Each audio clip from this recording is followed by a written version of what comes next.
Hello everyone from this side Adarsh Kumar. आज हम RRB ALP CBT 2 technician NTPC RRB SI में जिस प्रकार के साइंस के क्वेश्चन पूछे जाते हैं उनको हम वन बाय वन इस वीडियो में कवर करेंगे।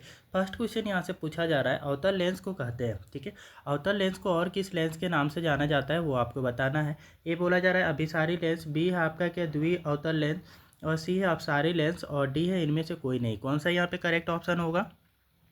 अवतल लेंस का दूसरा नाम क्या होता है? इसको अपसारी लेंस बोलते हैं। ठीक है, अवतल लेंस कुछ इस प्रकार से होता है और इससे आने वाले जो किरणें हैं, ठीक है, ये किरणें क्या होती है, लेंस से पार होने के बाद में ये आपका बिखर जाती है ना। तो इसको डाइवर्जिंग लेंस आपका इंग्लिश में बोला जाता है। ठीक है, concave lens and divergence lens. ठीक है, तो ये किरणें आपका आगे जा करके बिखर जाती है। ठीक है, तो ये अपसारी लेंस का ये फीचर होता है। तो ये हमारा ऑप्शन नंबर सी इसके लिए करेक्ट है।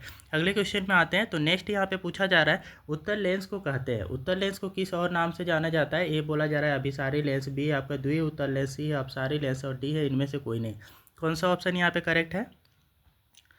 तो उत्तल लेंस को आपका अभिसारी लेंस के नाम से भी जाना जाता है। ये लेंस आपका कुछ इस प्रकार से होता है, बीच में मोटा होता है और साइड में आपके पतले होते हैं। ठीक है, जो भी किरणें आती हैं और इस लेंस से टकराती हैं और इस लेंस से पास होने के बाद ये किरणें किसी एक पॉइंट पे मिल जाती हैं ना, तो ये कुछ इस प्रकार से मिलती हैं। तो ये आपका अभिसारी लेंस कहलाता है। ठीक है, और इसको और क्या बोला जाता है? तो इसको आपका कॉन्वेक्स लेंस भी बोलते हो और कन्वर्जिंग लेंस भी बोलते हो आप। ठीक है, तो ऑप्शन नंबर ए इसके लिए करेक्ट है। अगले क्वेश्चन में आते हैं। तो नेक्स्ट हमारा यहाँ पे पूछा जा रहा है किसी विलियन कोई विलियन नीले लिटमस पत्र को लाल कर देता है, इसका पीएच संभवतः होगा, है ना। एक आपका विलियन है जो नीले लिटमस पत्र को लाल करता है, उसका पीएच क्या हो सकता है? ए बोल रहा है आपका 5, बी है 7, सी है 8 और डी है 10। कौन सा करेक्ट ऑप्शन होगा? यहाँ पे जो है कि ऑप्शन नंबर ए करेक्ट होगा, क्योंकि ये नीले लिटमस पेपर को लाल कर रहा है ना। नीले लिटमस पेपर को लाल करने की क्षमता किसमें होती है? तो अम्लीय प्रकृति के जो आपके विलियन होते हैं उनमें होती है। ठीक है, तो ये आपका जो विलियन होगा वो आपका अम्ल होगा, इसी वजह से आपका क्या कर रहा है, नीले लिटमस पेपर को लाल कर दे रहा है। और इसका पीएच आपका 0 से 7 के बीच होगा, मतलब 7 से कम होना चाहिए। तो 7 से कम हमारा एक ही ऑप्शन है आपका, ऑप्शन नंबर ए 5। ठीक है, अगले क्वेश्चन में आते हैं। तो नेक्स्ट यहाँ पे आपसे पूछा जा रहा है निम्नलिखित में कौन सा आयन लाल लिटमस को नीला कर सकता है? ठीक है, लाल लिटमस को नीला करने वाला जो है कि आपका कौन सा आयन होते हैं? ए बोला जा रहा है आपका H+ आयन, बी है आपका OH- आयन, सी है आपका Cl- और डी है O2- आयन। ठीक है, कौन सा यहाँ पे करेक्ट होगा? तो यहाँ पे हमारा जो ऑप्शन है ऑप्शन नंबर बी वो करेक्ट होगा। ठीक है, आपका ये लाल लिटमस को नीला करने की क्षमता किस में होती है? तो क्षार में होती है ना। तो क्षार बेस में होते हैं ना। तो बेस में आपका क्या होता है कि ये क्षमता होती है कि वो लाल लिटमस को नीला कर सकती है। ऐसा क्यों होता है? तो एक उदाहरण देते हैं। ठीक है, जैसे कि सोडियम हाइड्रोक्साइड एक स्ट्रॉन्ग बेस है ना, आपका प्रबल क्षार है।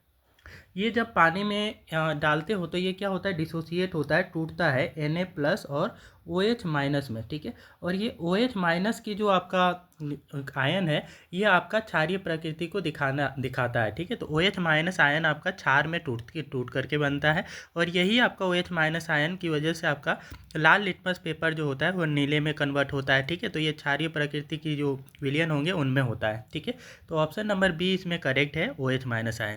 H+ आयन किस में बनते हैं? हाइड्रोनियम आयन, हाइड्रोजन आयन, ये आपके बनते हैं आपके अम्लीय प्रकृति के विलयन में। ठीक है, अगले क्वेश्चन में पूछा जा रहा है एसिटिक अम्ल का आईपीएक नेम है। ठीक है, एसिटिक अम्ल का आईपीएक नेम बताना है। ए बोल रहा है एथेनोइक अम्ल, बी है आपका मिथेनोइक अम्ल, सी है प्रोपेनोन, और डी है इनमें से कोई नहीं। कौन सा यहाँ पे करेक्ट ऑप्शन होगा? यहाँ पे जो करेक्ट ऑप्शन है वो हमारा इथेनोइक अम्ल होगा। ठीक है, इथेनोइक अम्ल का क्या होता है, एसिटिक अम्ल को इथेनोइक अम्ल इसका केमिकल नेम होता है, आईपीएक नेम भी बोला जाता है। ठीक है, इसका फॉर्मूला देखें तो क्या होता है, C2H5, ऐसे लिख सकते हैं इसका स्ट्रक्चर के बेसिस पे। तो ये हमारा CH3COOH ये आपका बन जाएगा। ठीक है, तो ये हमारा इथेनोइक अम्ल का फॉर्मूला होता है, जिसको एसिटिक अम्ल भी बोलते हो। ठीक है, मेथेनोइक अम्ल का क्या होता है? तो इसका मिथेनोइक अम्ल का फॉर्मूला होता है HCOOH। ठीक है, ये मिथेनोइक अम्ल होता है। ठीक है, तो हमारा यहाँ पे करेक्ट ऑप्शन कौन होगा? Option number A. ठीक है, अगले क्वेश्चन में आते हैं। तो नेक्स्ट यहाँ पे पूछा जा रहा है उत्तल लेंस की क्षमता होती है ना, उत्तल लेंस की क्षमता कितनी होती है? ठीक है, पॉजिटिव होती है, धनात्मक होती है, या ऋणात्मक? ये बोल रहा है ऋणात्मक, बी है आपका धनात्मक, सी है ए और बी दोनों, और डी है इनमें से कोई नहीं। कौन सा यहाँ पे करेक्ट होगा? तो उत्तल लेंस की जो आपका क्षमता होती है ना वो कैसी होती है? वो आपका धनात्मक होती है। ठीक है, ऑप्शन नंबर बी इसके लिए करेक्ट है। ठीक है, अगले क्वेश्चन में आते हैं। तो नेक्स्ट यहाँ पे पूछा जा रहा है अवतल लेंस की क्षमता होती है ना, अवतल लेंस की क्षमता कैसी होती है। ए बोला जा रहा है ऋणात्मक, बी आपका धनात्मक और सी है ए एंड बी दोनों और डी है इनमें से कोई नहीं। कौन सा आपका करेक्ट ऑप्शन होगा। तो अवतल लेंस की क्षमता हमारा जो होती है वो ऋणात्मक होता है, याद रखना है, ठीक है। इसको डायोप्टर में लेंस की क्षमता को मेजर करते हैं, इसका यूनिट भी कभी पूछ लेता है, लेंस की क्षमता को किस में मापते हैं तो डायोप्टर बताएंगे आप, ठीक है। और यहाँ पे आपका अवतल लेंस की क्षमता किस में होती है तो आपको याद रखना है कि ये माइनस में होती है, ठीक है। और जो उत्तल लेंस है उसकी पॉजिटिव होती है। अगले क्वेश्चन में आते हैं। तो नेक्स्ट पूछा जा रहा है निम्नलिखित में कौन सा बुझा हुआ चूना है, ठीक है। इनमें से आपके चार ऑप्शन है, ये बुझा हुआ चूना का कौन सा आपका केमिकल फॉर्मूला है वो बताना है। फर्स्ट बोल रहा है CaO कैल्शियम ऑक्साइड, बी है आपका क्या CaOH2 है, ठीक है, कैल्शियम हाइड्रोक्साइड, और सी है आपका CaCO3 कैल्शियम कार्बोनेट, और डी है आपका NaHCO3 ये आपका सोडियम हाइड्रोजन कार्बोनेट। कौन सा आपका करेक्ट होगा। यहाँ पे जो आपका बुझा हुआ चूना का पूछा जा रहा है, तो बुझा हुआ चूना का जो होता है वो आपका कैल्शियम हाइड्रोक्साइड होता है, इसको सिलेक्ट लाइम भी बोलते हो, ठीक है, ये सिलेक्ट लाइम भी बोला जाता है, ठीक है। तो सिलेक्ट लाइम ये हमारा कैल्शियम हाइड्रोक्साइड होता है CaOH ट्वाइस, ठीक है। और जो बिना बुझा हुआ चूना का जो फॉर्मूला होता है वो आपका क्या होता है तो ये कैल्शियम ऑक्साइड हो जाता है बिना बुझा हुआ का, ठीक है। तो जब भी पूछा जाए कि बिना बुझा हुआ चूना का आपका केमिकल फॉर्मूला क्या है तो आप क्या बताएंगे कैल्शियम ऑक्साइड, और बुझा हुआ चूना का पूछा जाए तो कैल्शियम हाइड्रोक्साइड, ठीक है। बुझा हुआ चूना कैसे बनता है तो बिना बुझा हुआ चूना में जब पानी डालते हैं ना तो वो उसके साथ रिएक्शन करता है और काफ़ी ज़्यादा ऊष्मा भी निकलती है, उसके बाद में आपको कैल्शियम हाइड्रोक्साइड बनता है, ठीक है। और यही आपका बुझा हुआ चूना होता है, ठीक है। अगले क्वेश्चन में आते हैं।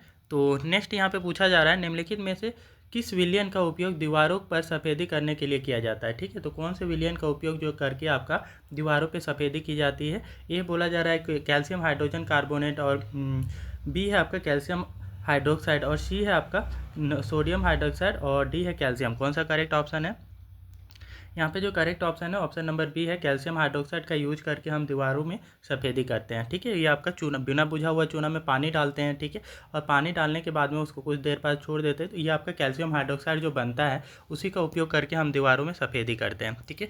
अगले क्वेश्चन पर आते हैं। नेक्स्ट पूछा जा रहा है अम्लीय विलयन का pH मान होता है, ठीक है। अम्लीय विलयन का pH मान कितना होता है। ए बोल रहा है आपका 7, बी है आपका 7 से कम, और सी है आपका 7 से अधिक, और डी है इनमें से कोई नहीं। कौन सा आपका करेक्ट ऑप्शन होगा। तो यहाँ पे हमारा बहुत ही सिंपल क्वेश्चन है, 7 से कम होता है, ठीक है। तो अम्लीय विलयन का जो pH मान होता है वो कितना होता है तो 0 से 7 के बीच होता है, मतलब 7 से कम होता है। उदासीन विलयन का 7 होता है, ठीक है, उदासीन विलयन का pH मान 7 होता है। और 7 से 14 के बीच में, 7 से अधिक और 14 तक आपका किसकी होती है तो क्षारीय विलयन की होती है, ठीक है। तो ये पॉइंट याद रखनी है। अगले क्वेश्चन पे आते हैं। तो नेक्स्ट यहाँ पे पूछा जा रहा है निम्न में से कौन सा पदार्थ लेंस बनाने के लिए प्रयुक्त किया जा सकता है, ठीक है। यहाँ पे आपका है कि चार नहीं किया जा सकता है ना, इनमें से आपका पूछा गया है कि कौन से पदार्थ का उपयोग करके आप लेंस नहीं बना सकते, नहीं बनाया जाने की बात की जा रही है, ठीक है। तो ए ऑप्शन बोल रहा है जल, बी है आपका कांच, सी है आपका प्लास्टिक, और डी है मिट्टी। कौन सा करेक्ट ऑप्शन होगा। डी नंबर ऑप्शन आपका करेक्ट होगा, है ना। मिट्टी का उपयोग करके हम आपका लेंस नहीं बना सकते, क्यों, क्योंकि मिट्टी एक अपारदर्शी पदार्थ है, ठीक है। अपारदर्शी पदार्थ का उपयोग करके हम किसी भी हालत में लेंस नहीं बना सकते, इसके लिए हमें पारदर्शी आपका पदार्थ की उपयोग करना होता है, ठीक है। तो जल भी पारदर्शी है, ठीक है, और ऐसे ही इसमें लाइट आपका पास हो सकता है, कांच में भी हो सकता है, प्लास्टिक में भी हो सकता है। तो इन तीनों का उपयोग से हम लेंस बना सकते हैं, लेकिन मिट्टी के उपयोग से लेंस नहीं निर्माण किया जा सकता है, ठीक है। अगले क्वेश्चन पे आते हैं। तो नेक्स्ट यहाँ पे पूछा जा रहा है सोडियम हाइड्रोक्साइड विलयन के साथ जिंक धातु की अभिक्रिया से कौन सा गैस उत्पन्न होता है, ठीक है। ए बोला जा रहा है नाइट्रोजन गैस, बी है आपका कार्बन डाइऑक्साइड गैस, सी है आपका ऑक्सीजन, और डी है हाइड्रोजन गैस। कौन सा करेक्ट होगा। यहाँ पे हाइड्रोजन गैस करेक्ट होगा, ठीक है। पूछा गया था सोडियम हाइड्रोक्साइड, ठीक है। सोडियम हाइड्रोक्साइड के विलयन में जिंक धातु डालते हैं तो ये इसके रिएक्शन में आपका कौन सा आपका गैस निकलेगा। तो यहाँ पे सोडियम हाइड्रोक्साइड एक क्षार है ना। क्षार जब भी धातु के साथ में अभिक्रिया करता है तो हाइड्रोजन गैस निकलता है, ये याद रखनी है ना। या फिर अम्ल भी किसी धातु के साथ में अभिक्रिया करता है तब भी हाइड्रोजन गैस निकलता है। तो हाइड्रोजन गैस काफ़ी ज़्यादा इंपॉर्टेंट है, ये आपको याद रखनी है। या तो क्षार के साथ धातु अभिक्रिया करे या आपका अम्ल के साथ, दोनों ही अवस्था में हाइड्रोजन गैस निकलती है, ठीक है। अगले क्वेश्चन पे आते हैं। तो नेक्स्ट यहाँ पे पूछा जा रहा है निम्नांकित में कौन लवण है। ये चार ऑप्शन दे रखे हैं, इनमें से लवण को पहचानना है। ए बोल रहा है कि HCl, बी है आपका NaOH, और सी है आपका पोटेशियम सल्फेट K2SO4, और डी है NH3OH, ठीक है, NH3 होना चाहिए, NH3OH। कौन सा आपका करेक्ट ऑप्शन होगा? यहाँ पे जो हमारा है करेक्ट ऑप्शन आपका कौन सा हो जाएगा? तो हमारा K2SO4 पोटेशियम सल्फेट, ठीक है, ये आपका सॉल्ट है ना। पहला ऑप्शन HCl आपका अम्ल है, इसको तो जानते ही हैं। और आपका सोडियम हाइड्रोक्साइड ये स्ट्रॉन्ग बेस है ना, प्रबल क्षार है। और ये अमोनियम हाइड्रोक्साइड ये भी क्षार है, ठीक है। तो ये तीन आपके क्षार हैं, दो क्षार हैं, एक अम्ल है, तो एक आपका पोटेशियम सल्फेट जो होता है वो लवण है, ठीक है। अगले क्वेश्चन पे आते हैं। नेक्स्ट पूछा जा रहा है यहाँ पे, परबल अम्ल और परबल क्षारक से बनने के लिए लवण बनने के लिए परबल अम्ल और परबल क्षारक से बने लवण के पीएच क्या होते हैं, ठीक है। परबल अम्ल और परबल क्षार के जो से मिलाने के बाद में जो आपका लवण बनता है उसका पीएच कितना होगा, ठीक है। ए बोला जा रहा है 7, और बी है आपका 14, और सी है 6, और डी है 10। कौन सा यहाँ पे करेक्ट ऑप्शन होगा? यहाँ पे जो करेक्ट ऑप्शन होगा वो हमारा 7 होगा, ठीक है। क्योंकि परबल अम्ल और परबल क्षारक जब भी अभिक्रिया करते हैं तो वो क्या बनाते हैं, एक दूसरे का इफेक्ट होता है क्षारीय इफेक्ट, और वो एक दूसरे का और अम्लीय इफेक्ट दोनों को कैंसिल आउट कर देते हैं और ये उदासीन विलयन बनाते हैं, ठीक है। ऑप्शन नंबर ए हमारा इसके लिए करेक्ट है। अगले क्वेश्चन पे आते हैं। तो नेक्स्ट यहाँ पे पूछा जा रहा है आपसे कि सोडियम कार्बोनेट के जलीय घोल में मिथाइल ऑरेंज का घोल मिलाने पर घोल का रंग परिवर्तित होकर कैसा हो जाता है, ठीक है। ए बोल रहा है पीला, बी है आपका लाल, और सी है हरा, और डी है नीला। कौन सा यहाँ पे करेक्ट होगा? ऑप्शन नंबर ए करेक्ट होगा, ठीक है। सोडियम कार्बोनेट क्या है? एक क्षार है, ठीक है। क्षार में आप यहाँ पे मिथाइल ऑरेंज इंडिकेटर को डालते हो, है ना, ये मिथाइल ऑरेंज का सूचक को डालते हो, तो क्षार में ये कैसे रंग का बदल जाता है? तो क्षार में मिथाइल ऑरेंज पीले कलर में बदल जाता है, ठीक है।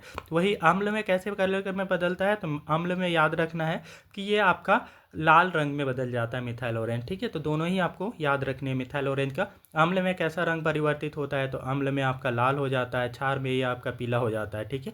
और जो उदासीन विलयन है इसमें कोई चेंज नहीं होगा कलर में, ठीक है। तो ये 3 पॉइंट हमें याद रखने हैं मिथाइल ऑरेंज के बारे में, ठीक है।